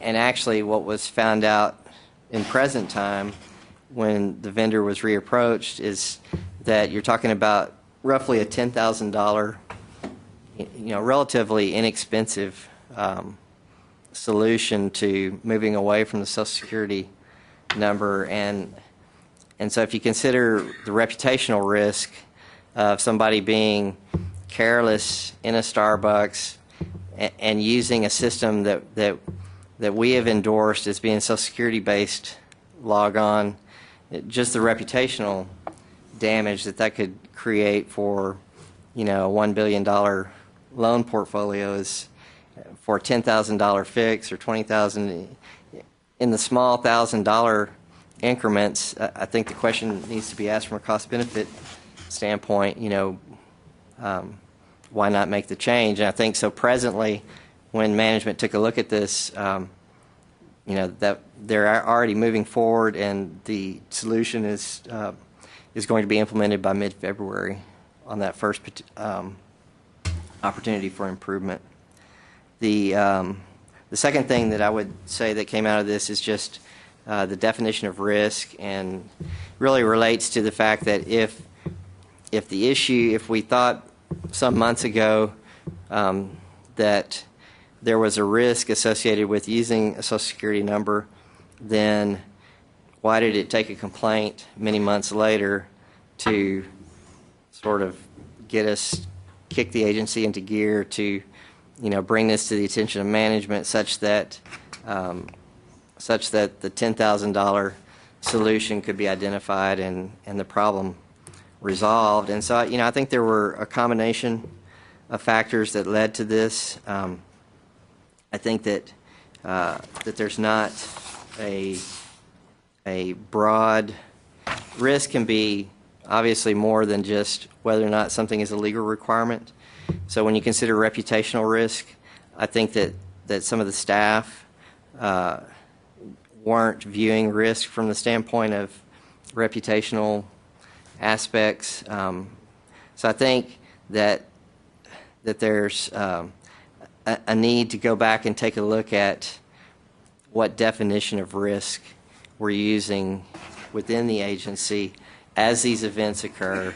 And, granted, this is a tough, when you're talking about thousands upon thousands of transactions in a loan environment, there's continuing complaints and there's lots of activity going on, but this particular one was one that was recognized previously as being a risk, and so I think it's a very valid question to ask, why wasn't it addressed back at that time?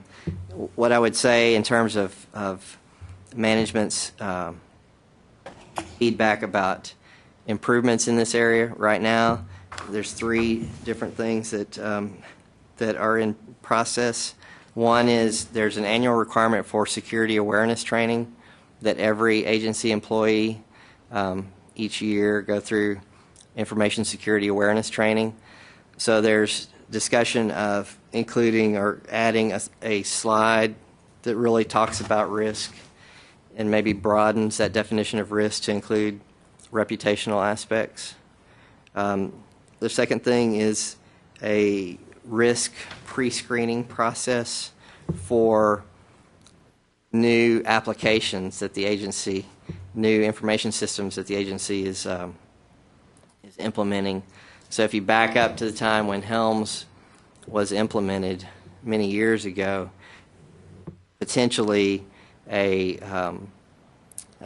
good risk pre-screening process at that time may have raised the question about the Social Security-based log-on ID such that it could have essentially been prevented or headed off at the pass, or another vendor approached, or some other decision potentially had been made. Just have Sid auto-populate a field, put in loan numbers for everybody. The third thing that is actually in progress as well is DIR is partnering with Gardner Consulting, and there's a security and risk management evaluation of this agency's information security processes that is in its early stages, and I think it's scheduled to be completed by late April or sometime in May. And the results of that process, I think, could serve to inform management and the board of the security culture, environment, opportunities for improvement that DIR and Gartner, obviously being subject matter experts in the area of information security, can provide to the agency, and so we can see if additional things need to be addressed at that time. Thank you. That was quickly taken care of, the complaint itself, from what I understand, by the department or by the agency. Any questions of Mark on this subject? If not, we will move on to the last agenda item, item 5E. Mark, I think that's yours too. I think Mr. Franz is going to join me for this particular item. The last item, again, is an informational item. This is an update to the fraud, waste, and abuse policy of the agency. Bill was agreed to join me up here because really this area involves close coordination between the two of us, because he receives complaints in his capacity as ethics officer for the agency. I receive complaints as internal audit director. So we need to be on the same page in terms of the policy and in terms of just how we handle any given complaint and working with each other. I think that this policy change doesn't typically, we're not asking for the board's approval. I think that actually lies within the agency's realm, so it's not a normal thing to ask for policy approval. But we felt like, since this one involved something that's so high profile, that we wanted to at least give you a briefing on what was considered and what we would like to move forward with in terms of an updated and expanded policy. The previous policy was fairly narrow, and it really focused on sort of the textbook definition of fraud, and it covered certain things that were important. But I think certain events that happened this summer with some of the first complaints that I looked into as internal audit director, they showed that we really didn't have a policy framework that talked about clearly defined investigation responsibilities, that clearly showed what path we would take in terms of conducting investigations, particularly in situations where the complaint was directed towards a member of executive management. And so there was a lot of discussion internally, some discussion with the board, just about how to structure a policy that could address sort of the run-of-the-mill complaint that was just at a staff or a lower management level versus a complaint that was actually, a serious complaint of, a member of our executive management team. The new policy addresses both of those situations. It addresses a notification aspect on the more routine complaint, that the notification statutorily includes the state auditor's office, and then as a matter of policy, the commissioner and the board leadership. And then the exception, when that complaint is directed at a member of executive management, then the complaint still statutorily goes to the state auditor's office, would be notified, but then instead of notifying the commissioner, the notification would go to the board leadership, and I would work with board leadership in terms of proceeding, obviously cautiously, to still address the complaint, but handle it in a very controlled and predefined manner, as opposed to trying to figure out how to handle it on the fly. I think that the new policy addresses the reporting on the backside of these events, so that you're kept informed of what the results are, and just like in today's briefing, I'll bring these final reports to you, and certainly we can discuss any questions or address any control issues or anything like that you might have questions about. Bill, did you have anything? Bill, you want to add anything to it? No, I think Mark summed it up nicely. I think the new policy is clearer than the former policy, and I think it really pretty much puts into policy what the actual practice, the day in, day out practice when these types of situations have arisen, what it really has been. So in that sense, I think it's all for the good. Good. Appreciate you all working together to develop Absolutely. this policy. Any questions, comments from the board member committee?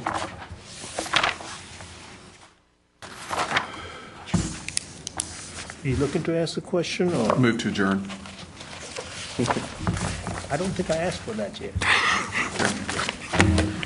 Okay, there's a motion for adjournment. Any second? Second. All in favor? Aye. Meeting is adjourned. Thank you, gentlemen.